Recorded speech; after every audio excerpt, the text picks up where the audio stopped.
She said, "Your brother makes 6 figures. Why can't you be more like him?" At family dinner. I smiled and said, "Good question." Then I called my brother. He drove 3 hours to tell her exactly why he'd never date someone like her. Her silence was deafening. I, 28 male, was cutting into my steak when my girlfriend 26 said it. We were at my parents' house for Sunday dinner. My brother, 31, my parents, my girlfriend, and me. She'd been living in my apartment for 8 months, rent-free, because her freelance graphic design career was building momentum. My brother had just mentioned getting promoted to senior software architect, making $140,000 now. Good for him. He earned it. My girlfriend set down her wine glass. "Third one tonight," looked directly at me. "Your brother makes 6 figures. Why can't you be more like him?" The entire table froze. My mom's fork stopped midair. My dad's eyes went wide. My brother looked like he'd been slapped. I put down my knife and fork, very carefully, smiled. "Good question." Pulled out my phone, called my brother. Even though he was sitting 6 feet away, he looked confused but answered. Yeah?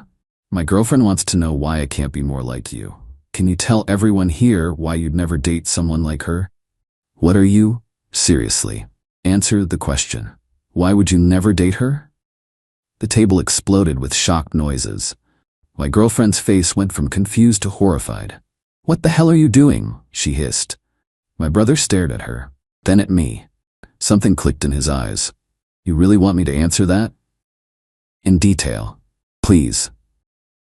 He set his phone down, leaned back in his chair, looked directly at my girlfriend. "Because I'd never date someone who hasn't paid a single dollar in rent for 8 months, who works maybe 10 hours a week but calls it a career, who spent $900 of my brother's money last week on a girl's weekend while he ate ramen." My girlfriend's face went bright red. "How do you?" "Because he tells me everything. Every time you spend his rent money on brunch, every time you forget your wallet, every time you make him feel small for having a normal job." "That's private?" "Not when you humiliate him at our parents' dinner table." My brother stood up, tall, imposing. "You want to know why he can't be more like me? Because I'd never let someone use me as a wallet while treating me like I'm worthless." "I don't use him." "Really?" My brother pulled out his phone, started scrolling. "September through now, he spent $22,400 on you. Rent, food, your car insurance, your phone bill, your credit card payments, that trip to the resort, the spa days, the..." "Stop! That's $2,800 a month on someone who contributes nothing and apparently thinks he's inferior." My girlfriend looked around the table desperately. "This is insane. I love him." "You love his bank account," my brother said flatly. "There's a difference." She turned to me. "You're just gonna let him attack me?" "You attacked me first. He's just finishing it." "I didn't attack you. I asked a question. You compared me to my brother like I'm defective. At my parents' table, in front of my family." My mom finally spoke. "Honey, I think you should leave." My girlfriend's mouth dropped open. "What?" "You heard her," my dad said quietly. "You should go." "I came with him." She pointed at me. "Then you should call a ride," I said, "because I'm staying for dessert." She stared at me, then started crying, the ugly mascara running kind. "You're breaking up with me? Here? You disrespected me here. Seems fitting." "This is cruel." "What's cruel is 8 months of you treating my apartment like a free hotel while complaining I don't make enough." She grabbed her purse, looked around for someone, anyone, to take her side. Found no one. "Your whole family is toxic." She stormed toward the door, stopped, spun around. "And for your information, I've been talking to someone else anyway. Someone who actually has ambition." My brother laughed. Actually laughed. "And there it is." She slammed the door so hard a picture frame fell off the wall. We sat in silence for about 10 seconds. Then my mom said, "Well, that happened." My brother looked at me. "You okay?" "Yeah, actually, yeah, that felt good." "Want me to follow you home? Make sure she's not there?" "She shouldn't be. Her key doesn't work anymore." Everyone stared at me. "What?" "I had the locks changed this morning. Had a feeling dinner might go badly." My brother grinned. "That's my little brother." We finished dinner, had dessert. My brother followed me home anyway. Good thing he did. Update 1. My girlfriend was waiting in my apartment parking lot. In her car. The car I'd been paying insurance on for 6 months. My brother parked next to me. Got out? She's still here? Yeah, want me to stay? Yeah. We walked to my apartment together. She got out of her car, ran over. Baby, can we talk, please? No. I'm sorry. I was drunk. I didn't mean it. You had 3 glasses of wine over 2 hours. You weren't drunk. You were honest. It came out wrong. It came out exactly how you meant it. She saw my brother. This is your fault. You turned him against me.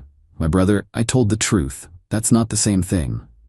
He was fine until you. He was miserable, my brother interrupted. He just didn't know he was allowed to stop being miserable. I unlocked my apartment door, started to go in. She pushed past me, tried to get inside. My brother's hand shot out, caught the door. Nope. I live here. No, you don't, I said. Your name's not on the lease. You don't pay rent. You're not a tenant. You're a guest who just got uninvited. You can't do this. Already did. Your stuff will be packed by tomorrow noon. You can pick it up then. I'm not leaving. My brother pulled out his phone. Then I'm calling the cops for trespassing. She looked between us, realized we were serious, started crying again. Where am I supposed to go? Not my problem, I said. You mentioned talking to someone else. Call him. That was a lie. I said it to hurt you. Well, it worked. Now leave. She didn't move. My brother dialed. Yeah, hi, I need police at... Fine. She screamed it. I'm leaving, but this isn't over.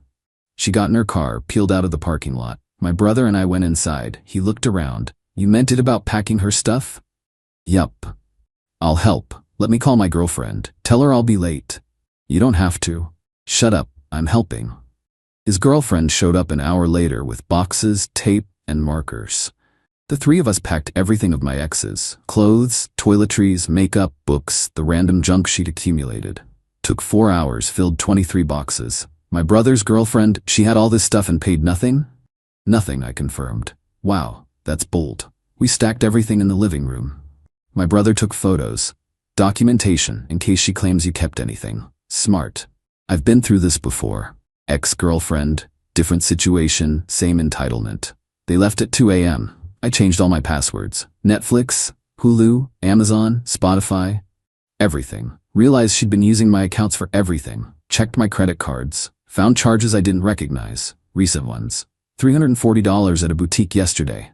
$180 at a spa Friday. $90 at a restaurant Thursday. I was at work. She'd taken my card. Without asking, I reported it as fraud, got the card canceled. Bank said they'd investigate. Went to bed at 4 a.m. Didn't sleep much. The next morning, 11:30 a.m., she showed up. With her mom and her 2 best friends. I opened the door with my phone recording. Her mom launched immediately. You can't just throw her out. She lives here. She doesn't. She's not on the lease. She doesn't pay rent. She's a guest who's leaving.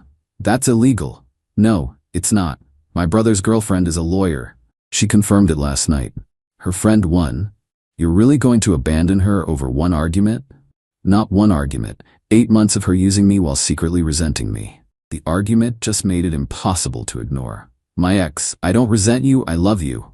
I pulled up my bank statement on my iPad, showed them the totals. $22,400 in 8 months.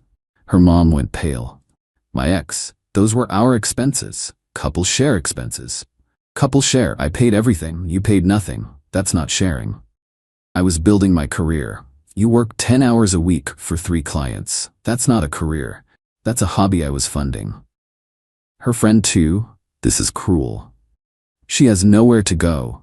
She mentioned talking to someone else last night. Call him. My ex, that was a lie. Then you lied to hurt me. Either way, we're done. Her mom tried another angle. What about all the time she invested in this relationship? What time? She didn't cook, didn't clean, didn't contribute. She lived here rent-free while I worked, and she brunched. My ex started crying. You're making me sound terrible.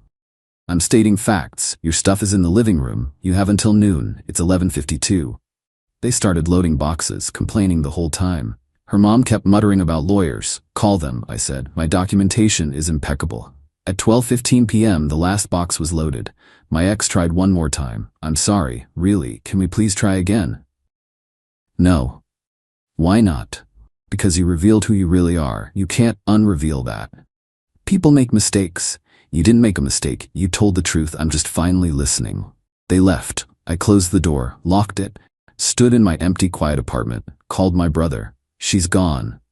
How'd it go? Her mom threatened lawyers. Let her. She's got nothing. Thanks for last night for everything. That's what family does. But I was wrong. It wasn't over. Update 2. The week after she moved out was chaos. Monday, 38 calls from her number. I blocked it. She called from her mom's phone. Blocked that. She called from her friends' phones. Blocked them all. Tuesday, she showed up at my work. I work in finance, mid-level analyst role. $68K a year. Not my brother's salary, but solid. She cornered me in the lobby during lunch. We need to talk. No, we don't. I'm not leaving until you hear me out. I called building security. They escorted her out. She screamed the whole way. My manager called me in. What was that about? Ex-girlfriend. We broke up. She's not handling it well. Is this going to be a problem? No, I'll handle it. See that you do. Great. Now my job was involved.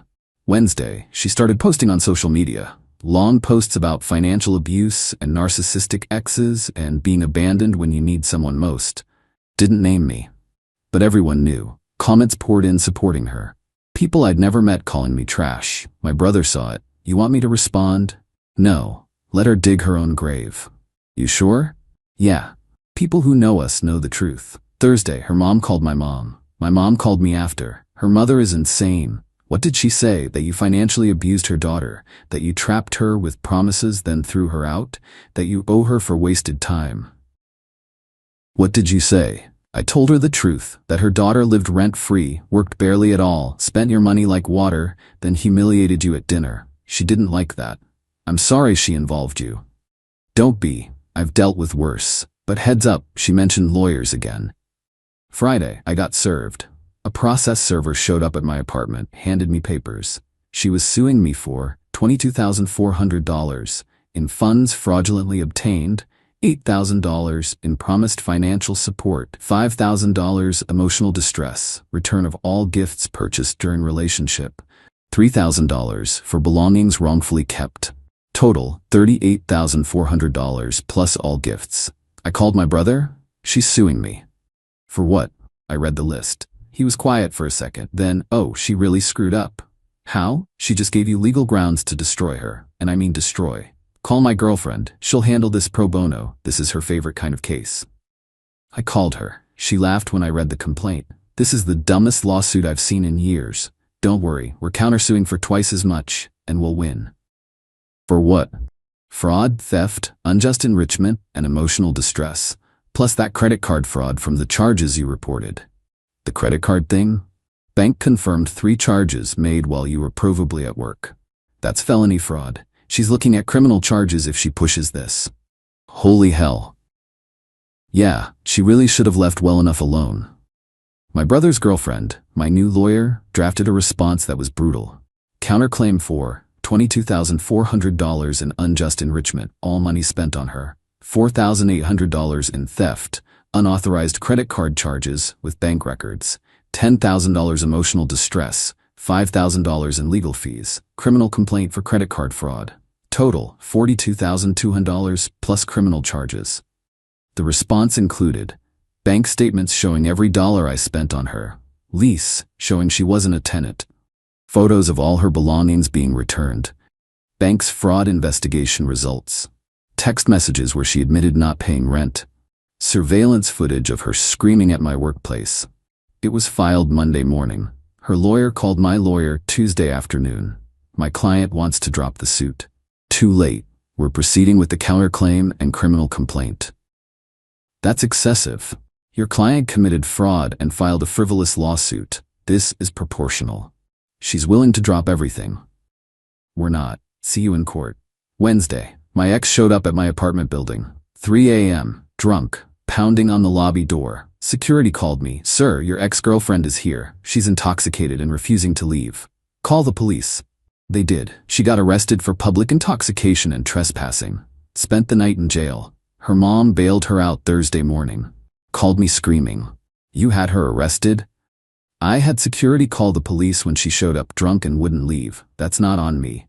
She's distraught because of you. She filed a fraudulent lawsuit and committed credit card theft. She's distraught because she's facing consequences.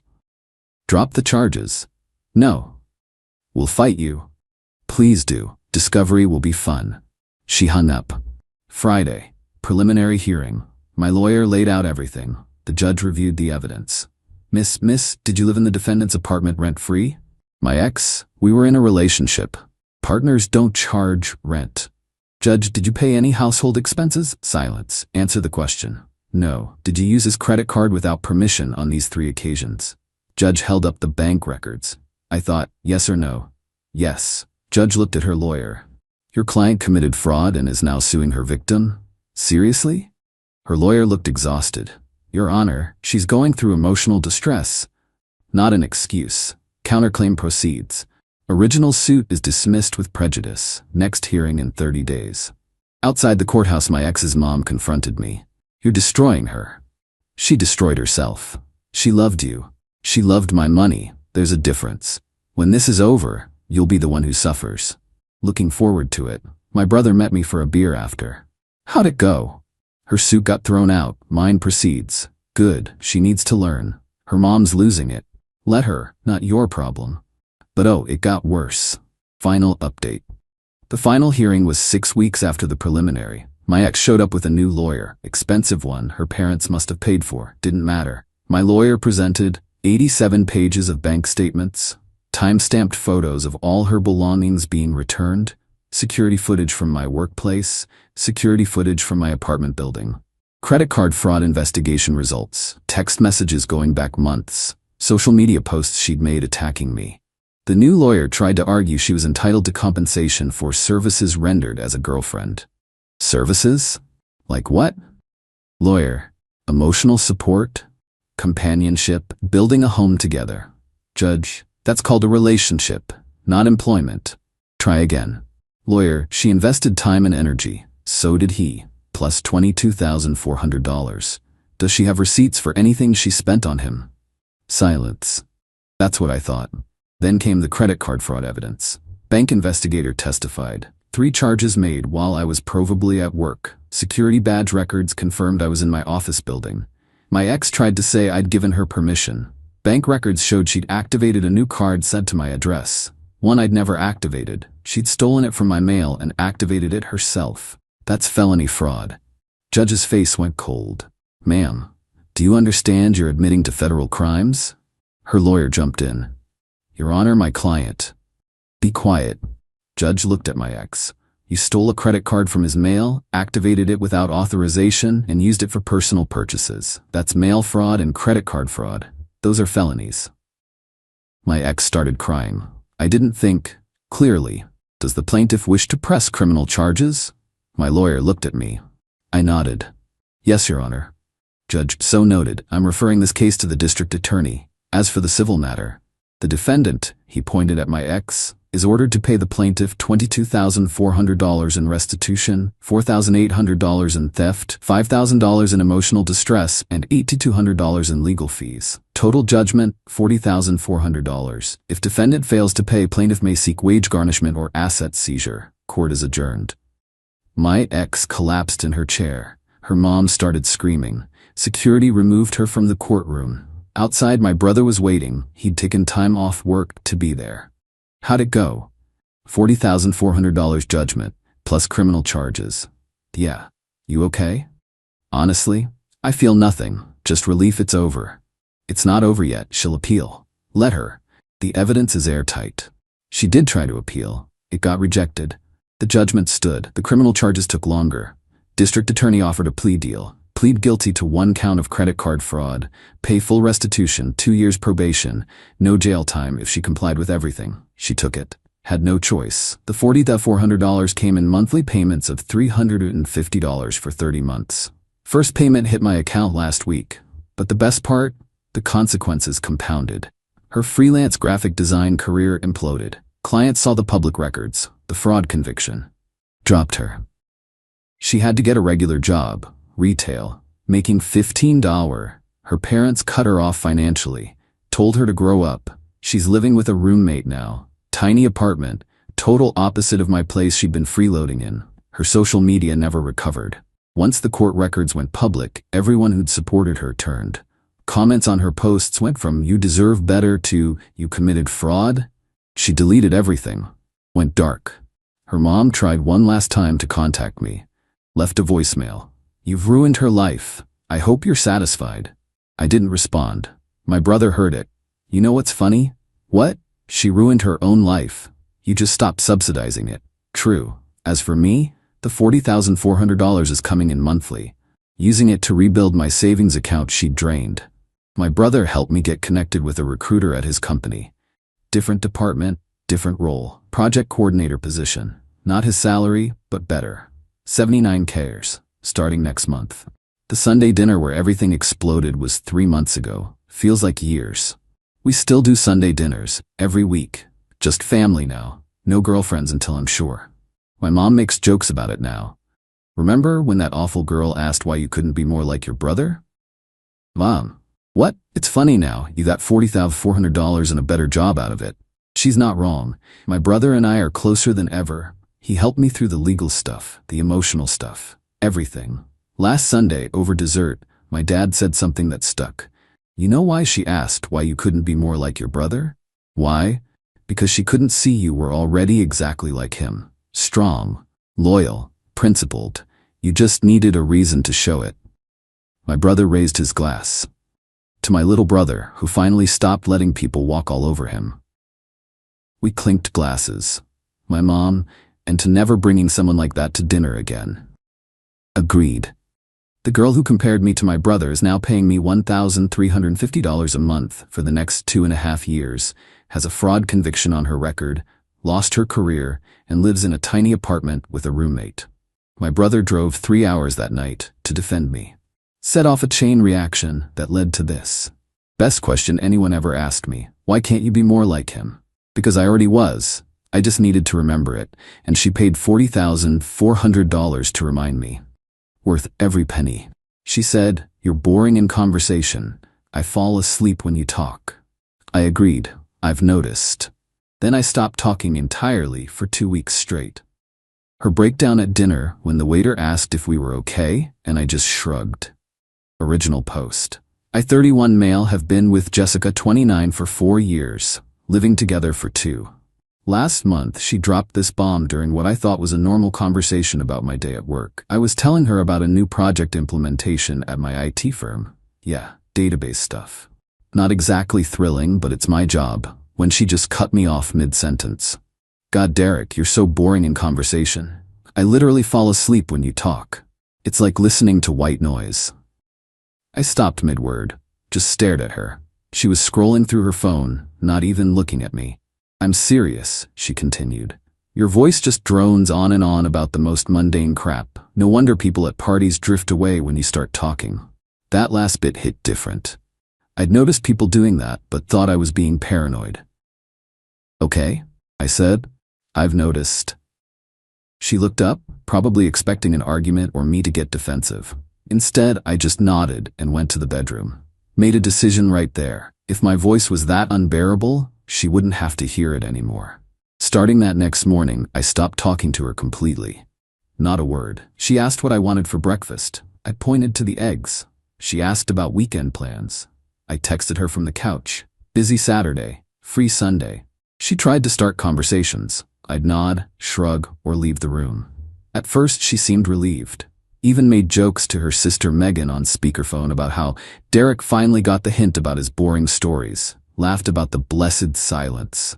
Day 3, she started getting irritated. This is childish, Derek. Use your words. I texted her.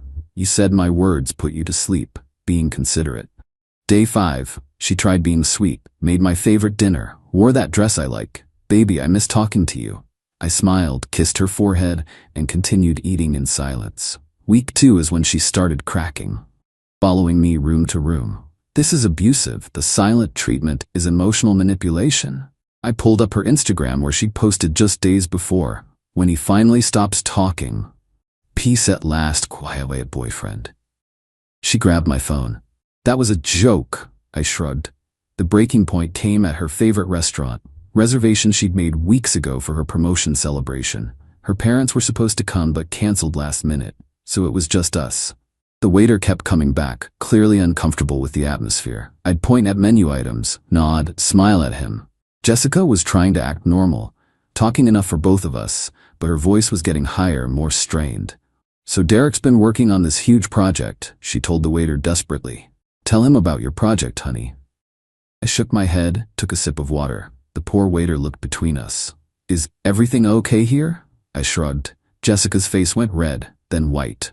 Then she just broke. And everything is not okay. He hasn't spoken to me in 2 weeks because I said one mean thing. This is insane. Derek, talk to me. The entire restaurant was staring. She was crying now, mascara running. I'm sorry, okay? I'm sorry I said you were boring. You're not boring. I love your stories. Please, just say something. I looked at her for a long moment. Then I turned to the waiter. I'll have the salmon, medium, side of asparagus. My voice was rusty from 2 weeks of complete silence. The waiter scribbled quickly and basically ran away. Jessica stared at me. That's it? That's all you're gonna say? You said my conversation was boring, so I stopped having them with you. For 2 weeks? You seemed happy about it on Instagram. She grabbed her purse and stormed out. I finished my dinner alone. The salmon was excellent. That was 3 days ago. She's staying with Megan. I've gotten about 20 texts ranging from I hate you to please can we talk to you're a psychopath. My buddy Tom thinks I went too far. My brother thinks it's hilarious. I just think if someone tells you that your voice is unbearable and your stories put them to sleep, believing them and acting accordingly is just logical. Am I the bad guy here? Update 1 week later. Okay, so things escalated in ways I didn't expect. After the restaurant incident, Jessica went full nuclear on social media. Posted this long thing about emotional abuse and narcissistic partners. Didn't name me directly, but all our mutual friends knew. Got texts from people I hadn't heard from in years asking if I was okay or telling me I was a monster. Whatever, I figured she'd cool down. Then Thursday, I came home to find Jessica in the apartment with Megan and their mom, Patricia. They were packing her stuff. Fine by me. Saved me the awkward conversation about her moving out. But then Patricia started in on me. Derek, you need therapy. What you did was sick. I just looked at her. Silent treatment is abuse. You traumatized my daughter. I pulled out my phone and typed a note, showed it to her. Jessica said my voice was boring and put her to sleep. I was being considerate by not subjecting her to it. Patricia snatched my phone. Stop this. You're a grown man. Use your words. Okay, I said. Your daughter told me my voice was like white noise, that I bore people, that parties are better when I shut up. So I did. How is giving her exactly what she asked for abuse? Megan jumped in. She didn't mean it literally. Then she should have said that, instead of doubling down and posting about how peaceful her life was without my boring stories. Jessica finally spoke up. I said I was sorry. No, I corrected. You said you were sorry after you got embarrassed in public. You were happy about my silence for nearly 2 weeks. You bragged about it online. It was a joke. Was it funny when you told me people at parties drift away when I talk? Was that a joke too? Silence. That's what I thought. Patricia tried again. Relationships require forgiveness, Derek. They also require respect. She didn't respect me enough to engage with my conversations, so I stopped having them. For 2 weeks. She seemed to prefer it that way for most of those 2 weeks. They finished packing while I sat in the living room. As they were leaving, Jessica stopped at the door. You know what? You are boring, but at least before I thought you were also kind. Now I know you're just boring and petty. Okay. She slammed the door. 20 minutes later, I got a Venmo request from her for half the rent. I declined it and sent her a message. You moved out voluntarily, not paying rent for a place you don't live in. She sent back. I was driven out by your abuse. I screenshotted her Instagram posts about how happy she was with my silence and sent them back. Driven out by giving you what you publicly celebrated, she blocked me. But here's where it gets weird. Yesterday, I got a call from her dad, Robert. We'd always gotten along pretty well. Derek, what really happened? I told him everything. The initial insult, my response, her social media posts, the restaurant. Long pause. Patricia says you emotionally abused Jessica. I stopped talking because Jessica said my voice bored her to sleep. For 2 weeks? She was posting about how happy it made her. Why would I start talking again? Another pause. Then he chuckled. You know what? Good for you. She's been princess of the universe too long. Patricia enables her. Robert? No, I'm serious. Jessica called me crying about how you wouldn't talk to her, but when I asked why, she kept changing the story. First you were mad about constructive criticism, then it was just a joke, then you were controlling. The story kept shifting. I just gave her what she asked for. And she couldn't handle getting what she wanted. Classic Jessica. She did the same thing to her ex, told him he was too emotional, so he stopped sharing feelings with her. Then she complained he was distant. This was news to me. Look, he continued, I love my daughter, but she needs to learn that words have consequences. You didn't yell, didn't call names, didn't do anything except stop doing the things she complained about. If that breaks her, that's on her. We talked a bit more. He mentioned that Jessica was already on dating apps, showing Megan matches and saying she needed someone more exciting. Give it 2 months, Robert said. She'll realize that boring and stable isn't the worst thing. But don't take her back. Wasn't planning on it. Here's the thing. I'm already feeling better. I joined a D&D group. Yeah, peak boring I know, and everyone seems engaged when I talk about character builds and campaign stories. Started going to trivia nights at a local bar. Turns out, people actually like my random knowledge about random stuff. My apartment is quieter now, but it's a good quiet. Not the walking on eggshells wondering if I'm being too boring quiet. Oh, and plot twist. Got a text from Megan last night. Jess is driving me crazy talking non-stop about her feelings. I get why you went silent now. She literally never shuts up about herself. How did you last 4 years? I didn't reply, but I did laugh. Update 2. 3 weeks later. So, the entitlement reached levels I didn't think were possible. Remember how Jessica blocked me everywhere? Well, that lasted about a week after my last update. Then came the text barrage from a new number. We need to talk about apartment stuff. You're being petty about the rent. I have mail there. My name is on the lease too. That last one was interesting because while her name was on the lease, she'd also texted me that she was never setting foot in that prison again. I screenshot everything these days. I replied once, mail is in a box in the lobby. You removed yourself from the apartment. I was forced out by your silence. I didn't respond. Then things got dumb. She somehow convinced our landlord that I was preventing her from accessing her legal residence. Mr. Peterson called me, confused. Derek, Jessica says you changed the locks? No, Mr. Peterson, she moved out 3 weeks ago, dramatically, with her mother and sister. I have security footage from the lobby of them carrying boxes. Oh, she said you were denying her access. She said she was never coming back here. Now she wants me to pay her rent for an apartment she abandoned? He sighed. I'll handle it. Apparently, handling it meant telling Jessica she couldn't have it both ways. Either she lived there and paid rent, or she didn't. She chose didn't. Brightside. But then came the real entertainment. Last Tuesday, I was at trivia night with my D&D group. We came in second, when Jessica walked in with some dude. Tall, lots of hair product, laughing way too loud at everything she said. She saw me and made sure to sit where I could see them. Whatever. I focused on crushing the science category, but she kept escalating. Loud conversations about how some people are just so interesting and it's so nice to date someone with actual stories. The guy was eating it up, trying to one-up every story with his own boring tales about his gym routine. During the music round, she came over. Hey, I looked up from my answer sheet. This is Brad. Brad, this is my ex who didn't speak to me for 2 weeks because I gave him constructive criticism. Brad tried to look tough. Sounds pretty weak, bro. I looked at him, then at her, then back at my sheet where I was writing the answer to a question about 80s music. Your turn, my teammate said. I stood up and walked past them to submit our answers. When I came back, they were still standing there. Seriously? Jessica said. You're doing it again? Doing what? I asked, sitting back down. The silent treatment. I responded to your boyfriend. I said nothing because I have nothing to say to someone who thinks my voice is like white noise. Brad stepped forward.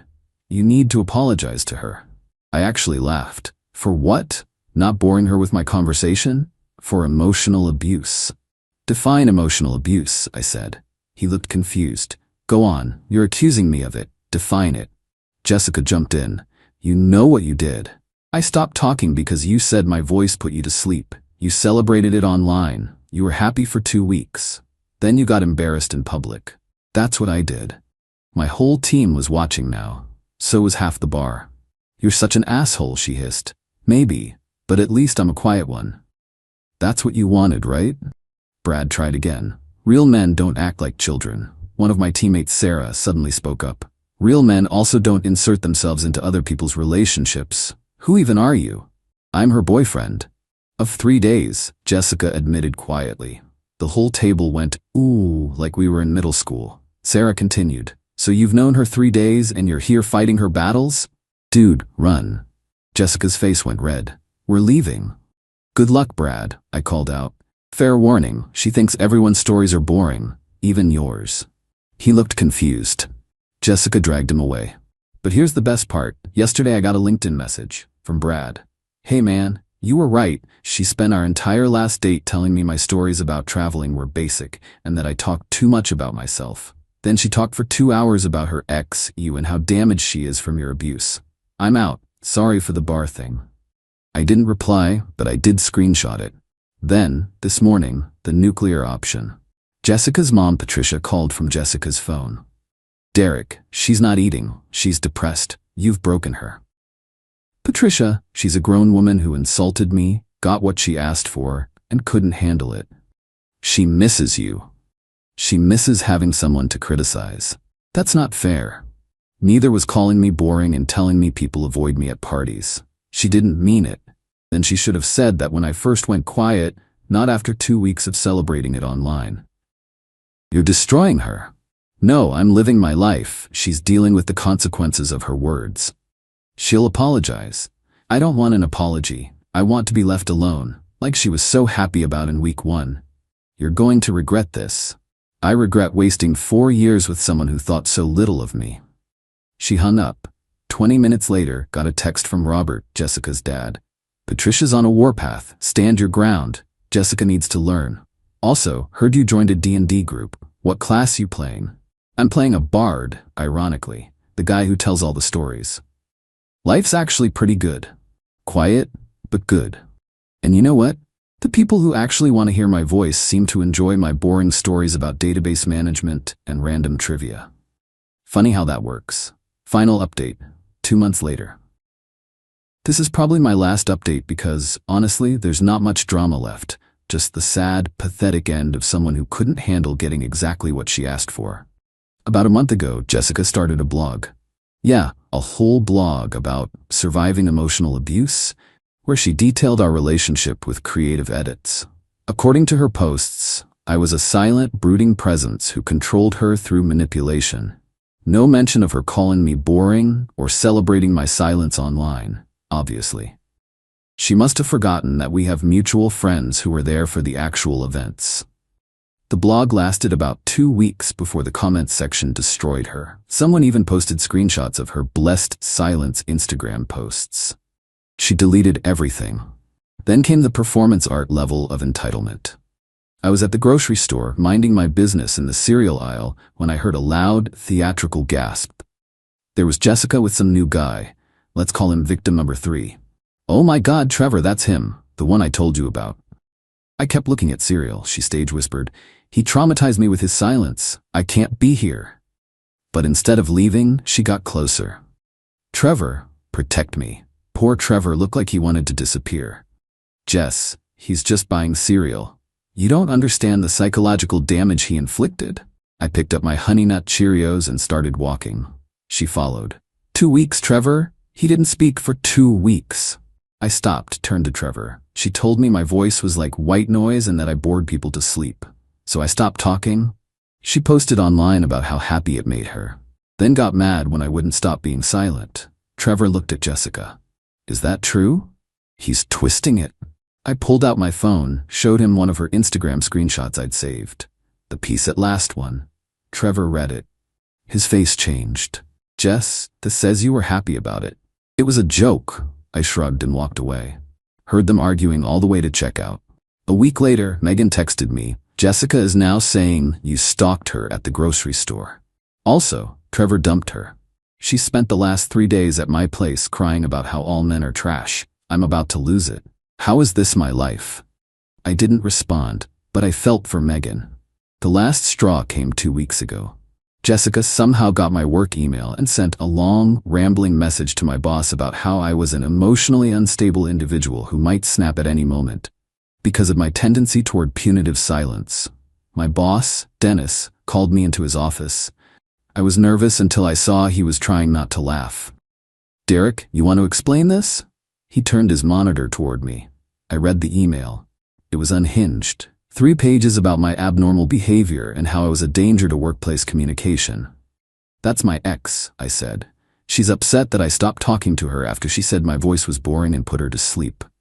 "For how long?" 2 weeks. Dennis actually laughed. "That's actually hilarious. Also irrelevant to your job.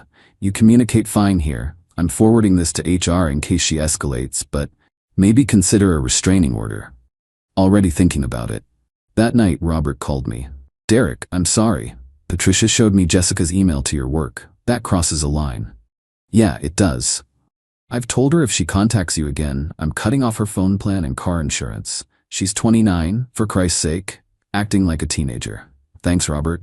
By the way, Jessica's in therapy now. Not real therapy. Some life coach she found on TikTok who's telling her she's an empath traumatized by narcissists." I actually snorted.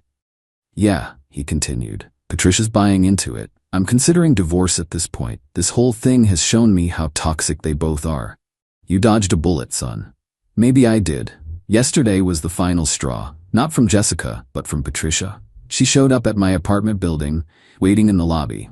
"We need to talk." "No, we don't. Jessica is broken because of you." "Jessica is broken because she insulted me. I believed her, and she couldn't handle getting what she asked for." "You're a monster." The building security guard, Tony, stepped in. "Ma'am, is this resident bothering you?" "No, she's bothering me," I said. Patricia turned on Tony. "This man destroyed my daughter." Tony, who'd seen the whole Jessica moving out drama on the security cameras, just said, "Ma'am, you need to leave or I'm calling the police." She left, screaming about lawsuits and karma. I've since filed for a restraining order against both Jessica and Patricia. My lawyer says the work email alone makes it a slam dunk. The funniest part? My D&D group has become my core friend group. Sarah from the trivia team and I have started hanging out more. Turns out she thinks my database stories are fascinating because she's a data analyst. We spent last Friday night discussing SQL optimization over beers, and she didn't fall asleep once. I'm not saying we're dating, but we're something. And she actually laughs at my boring jokes. Last I heard through the grapevine, Jessica was dating some influencer wannabe who only talks about his follower count. Megan sent me one text. She says he's fascinating. He's shown her his analytics dashboard 17 times. This is karma. I'm done with this chapter. The woman who said my voice put her to sleep has spent 3 months screaming into the void about how my silence ruined her. The irony isn't lost on me. To anyone reading this who's been told they're too boring, or too much, or not enough, maybe you're just with the wrong person. Find people who actually want to hear your voice, even when you're talking about mundane stuff. Because it turns out I wasn't boring. I was just with someone who didn't care enough to listen. And you know what? Her loss. My D&D campaign stories are epic.